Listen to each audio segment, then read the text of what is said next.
They say the memory of love is warm enough to carry you through hell. I used to think that was just a sweet lie people told themselves. But then, I met Knock. Knock wasn't just beautiful, she was light. When she smiled, it felt like the world paused to listen. Her laughter had the softness of rice grains falling into a wooden bowl, and her eyes saw only me. We lived in a little stilt house by the Prakanong Canal, where the breeze was slow and the days even slower. Every evening we'd sit by the water, her hand over her swelling belly, and talk about names for our child. We'd laugh at the same stories. We shared everything. Hopes, fears, and silence too. The kind of silence that wraps around two people when they know they've found their place in the world. But nothing stays untouched forever. One morning, the drums beat. My name was called. I was to serve. They say duty to the nation is an honor, but how do you tear yourself from the only heartbeat that makes sense? Not cried that morning. Not loudly, not desperately, but the kind of cry that seeps into your soul and never leaves. We stood by the river when it was time. She held my hands over her stomach, where our child kicked like he didn't want me to go either. The wind barely moved. Her lips trembled. I tried to smile, to be strong for her, but something about that moment made my chest ache. I kissed her forehead and promised I'd return. I promised I'd come back before the baby took his first steps. As the boat drifted away, I saw her shrinking behind me, still standing by the canal, one hand shielding her eyes from the sun, the other resting on her belly. I didn't look away until I couldn't see her anymore. War was no place for soft hearts. I saw fire, steel, and men die like leaves falling in a storm. Nights bled into days. But whenever the noise of guns faded for a moment, I'd close my eyes and hear Nak's voice calling me home. That memory became my armor. That image of her waiting by the water kept me breathing. One evening, as the sky turned the color of ash, I had dreamed of this moment every night in the trenches. The soft shuffle of footsteps on bamboo floors. The gentle creak of our stilt house swaying in the breeze, the scent of jasmine clinging to her skin. When I stepped off the boat at Prakanong, duffel slung over my shoulder, the canal sparkled under the sun like it remembered me. And there she was, Nak, standing by our home with the baby in her arms, just as I had imagined, just as I had hoped. Her smile bloomed like nothing had changed, like no time had passed. Her hair was neatly pinned like it always had been, her silk blouse tucked perfectly, her face untouched by even a day of sorrow or fatigue. She looked exactly the same. The same. I ran to her, dropped everything, and wrapped my arms around both of them. The baby squirmed in her arms, a boy, tiny and perfect, just like she had written in her letters. My heart nearly gave out from joy. I buried my face in her shoulder, breathing her in, whispering, "I'm home. I made it home." And for a while, I let myself believe I had returned to peace. The villagers, though, they didn't share in our happiness. As I walked through the market the next day with Nak beside me, heads turned, but not with smiles. Eyes widened. Some muttered under their breath. Others turned their backs. Old Mai, who used to sell sweet rice at the corner, pulled her child behind her when she saw us. A young man dropped his basket of fish when Nak greeted him. I laughed it off. War had changed me. Maybe they'd changed too. But then there was Woot, my childhood friend. He stopped by that evening, hands trembling, eyes darting toward Nak as she stepped into the kitchen. He didn't sit. He just stood there, swallowing hard, his voice barely a whisper. "Mac, we need to talk. Alone." "About what?" His face crumpled. "About Nak. About what happened when you were gone. Please. Tonight. By the banyan tree." He left quickly, almost stumbling down the steps. I watched him go, confused, uneasy. When I turned back inside, Nak was standing in the hallway, silent, smiling. That night, I didn't go to the banyan tree. The next morning, Woot was found beneath it. Neck twisted, eyes wide, arms limp, and bent in a way no sleep would allow. Some said he fell. Others whispered he had been dragged. I didn't want to believe either. I just stared at the spot where he'd asked to meet me, now marked with dried leaves and hushed voices. I went home to Nak and the baby. She kissed me gently and served warm rice like nothing had happened. But something had shifted. I could feel it in the way the shadows grew longer in our home, in the way the air stood still when she walked by, in the way the neighbors' doors stayed shut whenever we passed. My homecoming had been perfect, too perfect. Days melted into each other like steam rising off hot soup. Life with Nak was calm, peaceful, even sweet on the surface. Each morning she greeted me with a warm bowl of rice and a soft smile. Our baby cooed in her arms as sunlight filtered through the wooden slats of our little stilt house. We laughed together. We played with our child. It was as if the war had been a bad dream, and I had woken into something gentler. But something kept brushing the edge of my mind like wind under a closed door. At first, it was small things. The cold. Not the kind that creeps in from outside, but a strange stillness in the room, even on warm days. Our bedroom would grow inexplicably cold, even as the air outside baked with heat. I'd sit up at night, wrapped in the blanket, while Nak slept soundly, untouched by the chill. Then came the mirror. One evening, I was brushing my hair and glanced over at her, sitting across the room. The mirror caught the flicker of her movement, but not her reflection. My breath caught. I looked again. Nothing. Just the chair behind her. I blinked, shook my head, forced a laugh. Maybe the glass was warped. And yet, the unease wouldn't leave. A childhood friend, Jun, came by one afternoon. We sat outside while Nak played with the baby inside. He spoke with a forced smile, hands clenched tight in his lap. His voice shook as he leaned in and whispered, "Mac, I have to tell you something. But not here. Not now." I asked why he couldn't just say it. He glanced toward the open window where Nak's lullaby floated out softly and whispered, "Tonight. After sunset, near the old jackfruit tree." I nodded. That evening, the sky cracked open with rain. It poured so hard the world turned to mist. I waited under the tree, soaked to the bone, but Jun never came. By morning, they found him, face down in the Prakanong Canal. His fingers were curled like he'd tried to claw his way out. His lips were blue, his eyes wide. I didn't speak at his funeral. I didn't even go. I sat with Nak, feeding our baby porridge, pretending I hadn't heard the villagers whispering as they passed our house, pretending they hadn't said his mouth was filled with river mud and nail marks lined his throat. I began to feel watched. Always. Whether I was in the market, walking by the river, or just outside tying the boat, I'd turn and see no one, but the weight of someone's gaze pressed against my back. Sometimes Nak would ask, smiling gently, "Where did you go just now?" And I would lie, and she would smile again. But I knew she knew. She always knew. It was a quiet afternoon, the kind that used to bring me peace. The rain had let up, leaving a silver glaze on the grass, and the canal shimmered in soft ripples. I sat on the porch, rocking slowly, watching Nak hum to herself in the kitchen. She was making soup, her favorite. The scent of lemongrass and galangal drifted lazily into the warm air. For a moment, I almost forgot the cold that had taken root in my chest. The baby slept inside, his breath soft and even.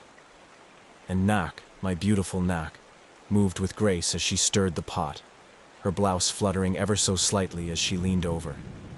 Everything was still. Too still. Then it happened. A lime rolled off the chopping board. It dropped to the wooden floor with a soft thunk and began to roll across the porch. I watched it absently, eyes following the green sphere as it made its way toward the edge. It teetered for a moment, then fell over the side and down to the muddy ground below. I waited for Nak to walk down the steps to retrieve it, but she didn't. She didn't move from where she stood. Instead, she leaned slightly, calmly, her smile unbroken. And then, her arms stretched. Not reached, not extended. Stretched. I sat frozen as her slender arm grew longer, longer than any human arm should. It slid across the porch floor, past my feet, slithering silently over the edge. Her fingers gripped the lime. She pulled it back. The arm retracted, bone and skin folding in upon itself, as if nothing had happened. She placed the lime back on the board and continued chopping, as if the world hadn't just come undone. I didn't say a word. I didn't flinch. I just stared ahead, heart pounding so loud I could barely hear her humming. The air around me felt thick, heavy. The shadows under the eaves deepened. The wind didn't move. That night I pretended to sleep. I turned my back to her and lay there, eyes wide open, breathing as slowly as I could. She climbed into bed beside me gently, like always.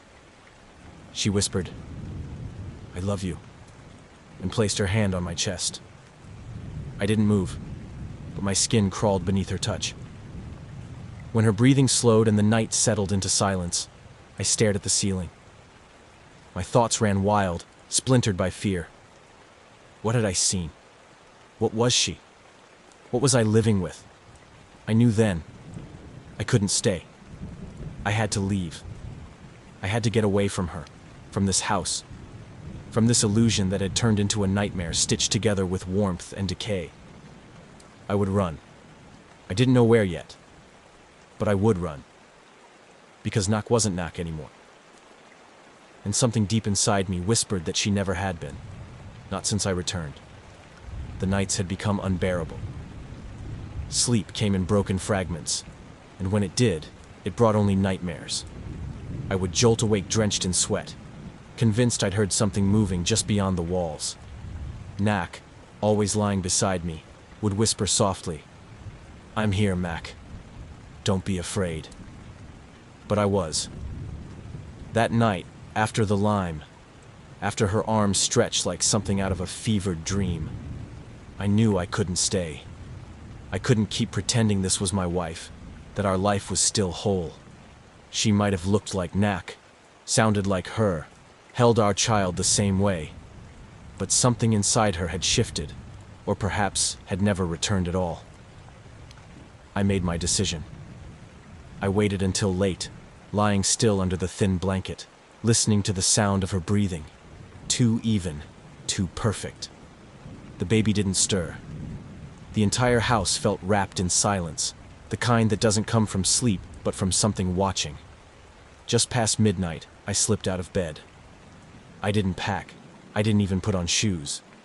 I only carried the memory of who she had been. The real Nak. The woman who kissed me goodbye by the canal and cried so softly I could still feel the wetness on my shirt. I crept past the kitchen, through the back, and down the steps. The night air clung to my skin. Somewhere, a gecko chirped. The moon glinted off the canal. I ran. Through brush, down muddy paths, past trees that seemed to lean in with every step. I didn't stop until I reached the edge of the village. Some neighbors were waiting. Faces pale, eyes wide with fear. They had known. They had known and said nothing, trapped by terror. They led me to a place to hide, somewhere deep and quiet. But Nak found out. It didn't take long. First came the silence, a suffocating stillness that wrapped itself around our home, then spread down the village lanes. Then came her voice. "Mac!"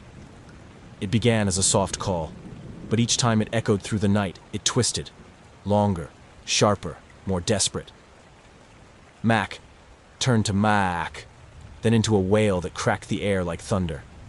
The villagers heard her too. Doors slammed, lamps flickered, dogs howled and fled. Chickens shrieked and thrashed in their coops. She tore through the village like a storm.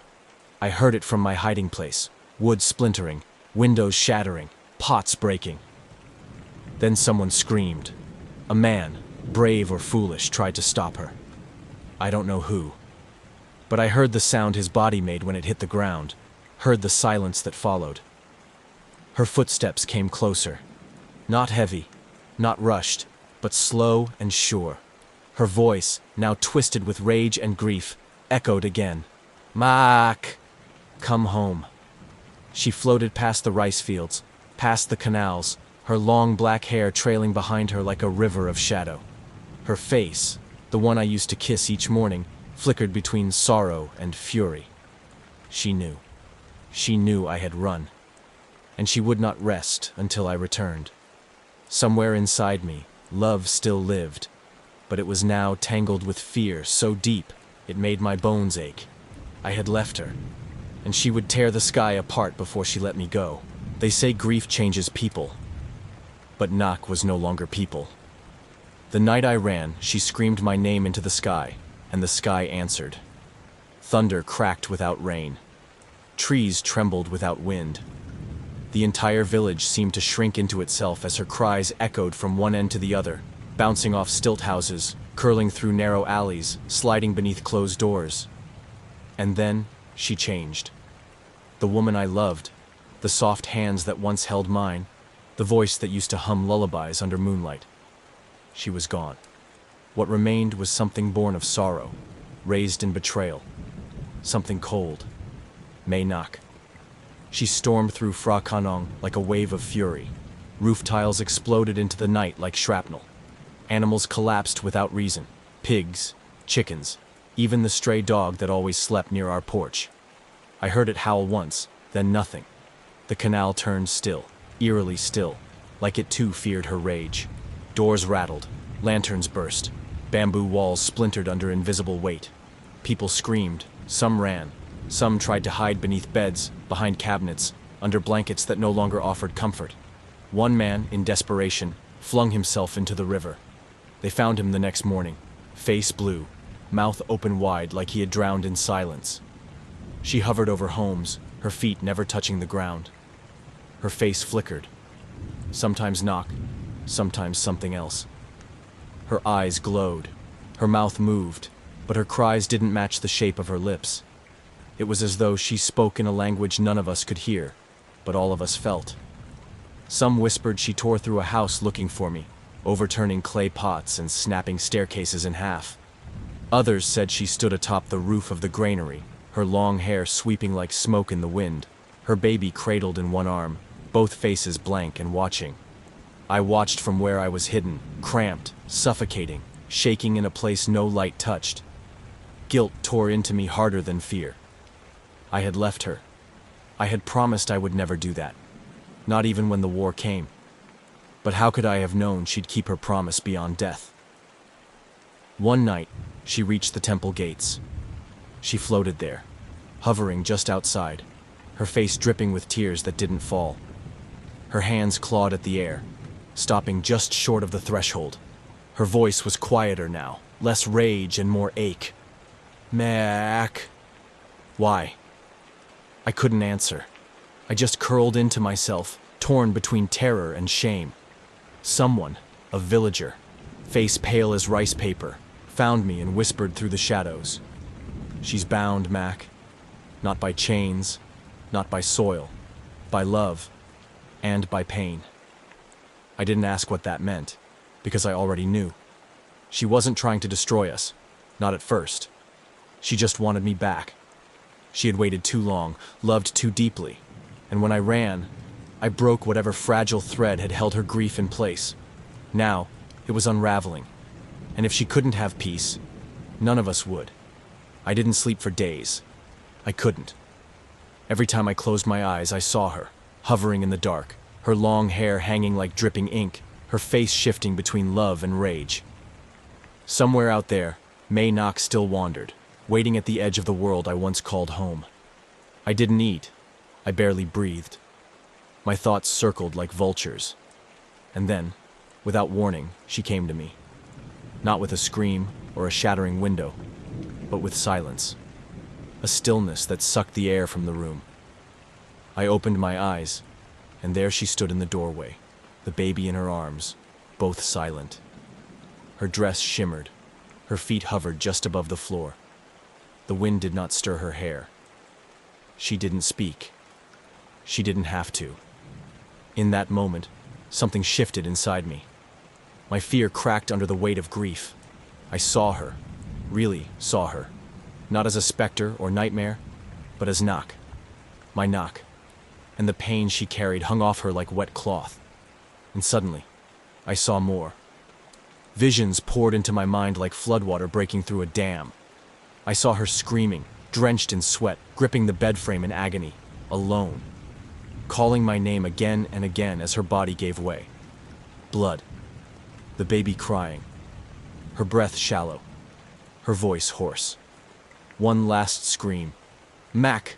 Before everything faded into cold silence. She had died reaching for me. And I hadn't been there.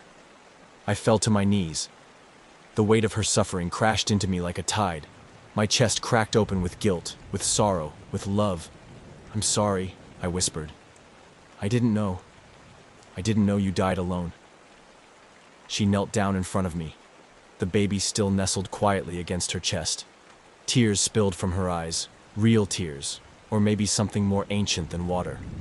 Her lips moved, but no sound came. She didn't have to speak. Her sorrow was carved into the air around her. "I love you," I said through tears. "But you're not alive, Nak." She closed her eyes. For the first time, she looked at peace. Her face softened. The shadows that clung to her skin began to lift. The air in the room shifted, warmer, clearer. Then, she smiled. Not the eerie smile that haunted my nights, but the one I remembered. The one she wore when she leaned on my shoulder by the river, belly round with hope. There was no explosion, no shriek, just a wind, light and sudden, that passed through the room and out the open window. When I looked up, she was gone. And for the first time since I had come home, the house was quiet, truly quiet. I stood there for a long time. The shadows didn't stretch unnaturally. The walls didn't creak. I saw myself in the mirror. I walked out into the morning light. Villagers peeked from behind their doors, eyes cautious. And when they saw me, just me, some began to cry. Some dropped to their knees. I didn't speak. I couldn't. I just stared at the sky, knowing she was finally free. Nak, my love. She had waited for me in life, and she had waited in death. But now, she was gone, and I would carry her memory, warm, soft, and genuine, until my last breath.